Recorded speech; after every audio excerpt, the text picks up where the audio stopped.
Hi అండి. Welcome back to my channel. నేను ఈరోజు మామిడికాయ పచ్చడి ఎలా చేయాలి అని చూపిస్తున్నాను. అంటే తెలంగాణ స్టైల్‌లో అండి. మేము యాక్చువల్‌గా దీన్ని మామిడికాయ తొక్కు అంటాము. సో, దీనికి ఫస్ట్ ఆయిల్ వేడి చేసుకోవాలండి. బాగా వేడవ్వాలండి ఆయిల్. వేడెగిన తర్వాత మనం వేయాల్సిన ఇంగ్రీడియెంట్స్ ఏంటో చూపిస్తాను. ఫస్ట్ కొంచెం జీలకర్ర వేయాలి. దాని తర్వాత ఆవాలు వేయాలండి. ఇలా మంచిగా బాయిల్ అయిన తర్వాత దీన్ని సిమ్లో పెట్టేసేయాలి. కొంచెం ఫ్లేమ్ సిమ్లో పెట్టిన తర్వాత మనం అల్లం ఎల్లిగడ్డ పేస్ట్ ఉంటుంది కదా, అది మేము ఆల్రెడీ గ్రైండ్ చేసి పెట్టుకున్నాము. సో అల్లం ఎల్లిగడ్డ పేస్ట్ ఇందులో వేయాలన్నమాట, అంటే జింజర్ గార్లిక్ పేస్ట్. సో ఇది కొంచెం చిట్టపట్లాడిన తర్వాత దీన్ని సిమ్లో పెట్టేసి జస్ట్ ఇలా ఒకసారి మిక్స్ చేసేసి ఇప్పుడు ఇందులో కొంచెం పసుపు,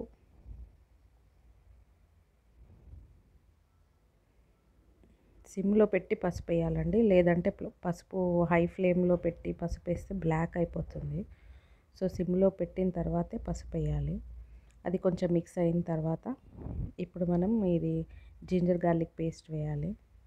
సో ఇదేంటంటే వేస్తూ ఉండగానే కలిపేస్తూ ఉండాలన్నమాట, లేదంటే సపరేట్ అయిపోతుంది. అంటే పేస్ట్ సపరేట్గా, ఆయిల్ సపరేట్గా ఉంటుంది. అలా కాకూడదు, మొత్తం ఇలా పేస్ట్ లాగా అయిపోవాలి మనకి మిక్చర్.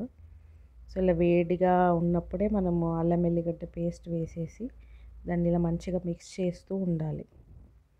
అలా మిక్స్ చేస్తూ ఉంటేనే పేస్ట్ అవుతుంది, అంటే లేదంటే లమ్స్గా ఫామ్ అయిపోయి ఆయిల్ పేస్ట్ రెండు సపరేట్ అయిపోతాయి.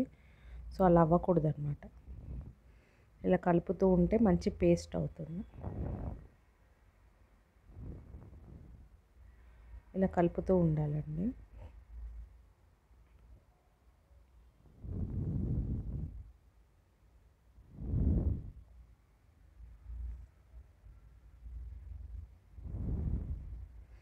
సిమ్లోనే ఉంచి ఇలా కలుపుతూ ఉండాలి ఒక 2 మినిట్స్ అలా, అంతే, ఎక్కువసేపు ఏం అవసరం లేదు.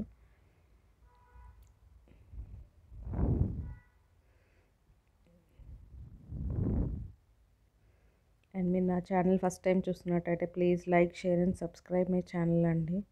ప్లీజ్ నన్ను కొంచెం సపోర్ట్ చేయండి. మీ ఫ్రెండ్స్కి, ఫ్యామిలీస్కి అందరికీ నా ఛానల్ లింక్ షేర్ చేస్తూ ఉండండి. లైక్ చేయమనండి, సబ్స్క్రైబ్ చేయమనండి. అండ్ ఇప్పుడు మనం వేరే గిన్నెలో కొంచెం సాల్ట్ వేసుకోవాలండి. ఫస్ట్ సాల్ట్ వేసుకున్న తర్వాత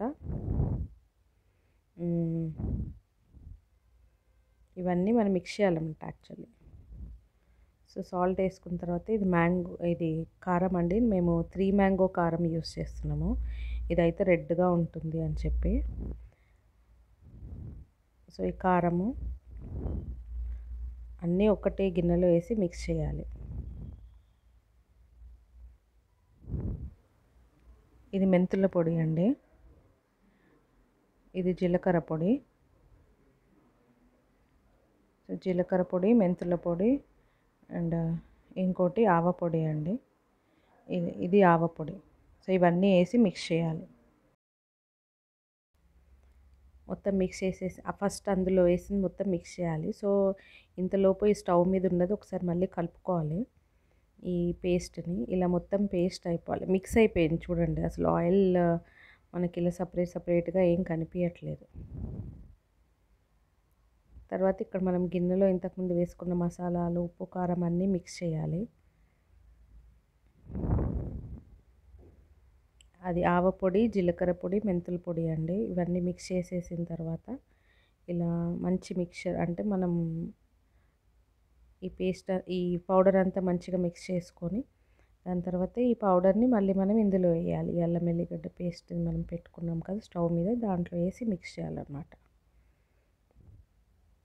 సో ఇప్పుడు స్టవ్ ఆఫ్ చేసేయచ్చండి. స్టవ్ ఆఫ్ చేసేసి ఇప్పుడు మిక్చర్ అంతా మంచిగా కలిపేసుకోవాలి. సో మనకి పౌడర్గా ఎక్కడా లేకుండా నీట్గా మొత్తం అంతా కలిపేయాలి.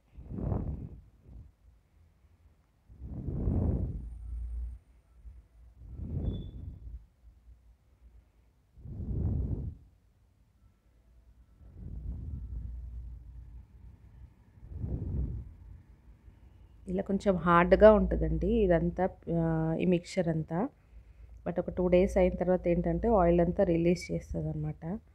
సో ఇప్పుడు మేము అది ఆఫ్ చేసేసి మేము 2 చల్లార్చుకున్నామండి. ఒక 2-3 అవర్స్ అలా వదిలేసామన్నమాట ఈ మిక్చర్ని, ముక్కలు అన్నీ సపరేట్గా. సో ఒక 2-3 అవర్స్ తర్వాత మొత్తం చల్లారిన తర్వాత ఇప్పుడు మేము ఈ మ్యాంగో ముక్కలు ఈ అన్నీ ఇందులో వేసి కలిపేస్తున్నాం. ఇది మిక్చర్ కొంచెం హార్డ్గా ఉంటుంది కాబట్టి కలపడం కొంచెం కష్టమండి.